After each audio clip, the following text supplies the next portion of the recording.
உப்பு கறி சிக்கன் எப்படி செய்யலான்னு பார்க்கலாம். 1/2 கிலோ சிக்கன், தேவையான அளவு சால்ட்டு, 1 ஸ்பூன் இஞ்சி பூண்டு விழுது, 1/4 ஸ்பூன் மஞ்சள்தூள் எல்லாம் சேர்த்து மிக்ஸ் பண்ணி ஒரு 1/2 மணி நேரம் ஊற வச்சிடலாம்.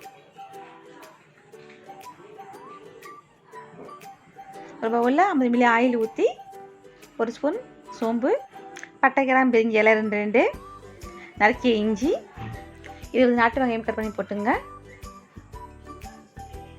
கருவேப்பிலை கொஞ்சம் எல்லாத்தையும் சேர்த்து நல்லா வதக்கிடுங்க. 10 பல் பூண்டு போட்டு நறுக்கி போட்டுக்கலாம்.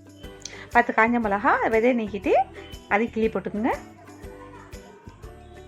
இப்போ ஊற வச்ச சிக்கனையும் போட்டுக்கலாம்.